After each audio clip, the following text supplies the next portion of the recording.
Kalau kita baru tengok dia ni sekilas pandang tak nampak macam pemimpin pun. Tengok video dia buat lawak pun macam Mr Bean. Tapi korang tahu tak sejarah kisah dia ni?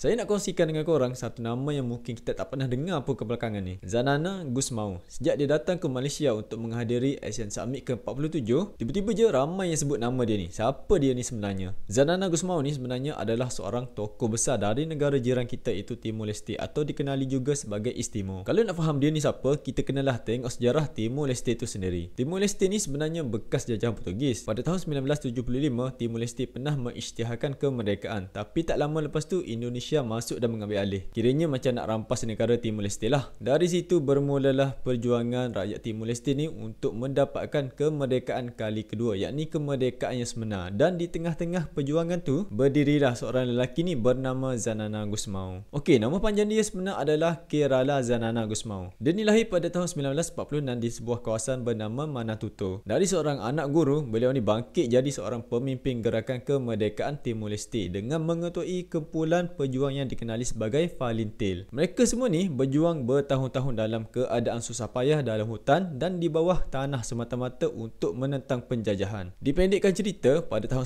1992 Zanana ni dah ditangkap dan dipenjarakan oleh pihak Indonesia. Walaupun dalam penjara, semangatnya tak pernah hilang. Dia terus jadi simbol perjuangan bagi rakyat Timor Leste. Lepas referendum pada tahun 1999 yang membawa kepada kebebasan Timor Leste, akhirnya dia pun dibebaskan. Kemudian sejarah tercipta sekali lagi pada hari kemerdekaan rasmi Timor Leste pada 20 Mei 2002, di mana Zanana Gusmao ni dipilih sebagai presiden pertama negara tu. Korang bayangkan, dari seorang pejuang yang pernah dipenjarakan kemudian terus jadi ketua negara pertama dalam sejarah moden mereka. Lepas tamat tempoh sebagai presiden, dia pula jadi Perdana Menteri. Bukan sekali, tapi dia kembali lagi jadi sebagai Perdana Menteri sejak tahun 2023. Ini menunjukkan dia ni masih lagi dipercayai rakyat sebagai pemimpin yang mampu menjaga masa depan negara. Tapi kenapa dia baru viral sekarang? Salah satu sebabnya nama dia kembali disebut-sebut selepas beliau memegang semula jawatan Perdana Menteri. Selain itu, mungkin juga Timor Leste telah diterima menjadi ahli baru ASEAN menyebabkan nama dia ni terus menonjol setelah bertahun-tahun memperjuangkan untuk jadi ahli ASEAN. Kalau kita nak lebih faham, kisah dia ni lebih kurang seperti Nelson Mandela lah, tapi dia ni versi Asia di mana dia seorang bekas pejuang kemerdekaan yang kini menjadi pemimpin negara. Okey, jadi apa pengajaran yang kita boleh ambil di sini? Okey, Zanana Gusmao ni bukan sekadar nama yang viral, beliau juga seorang ikon perjuangan yang berjaya membawa negaranya keluar daripada era konflik dan kini meneruskan usaha membangunkan Timor Leste yang masih muda. Cerita Zanana ni mengajar kita satu perkara penting, iaitu perjuangan yang ikhlas boleh membuahkan hasil besar untuk bangsa dan generasi yang akan datang.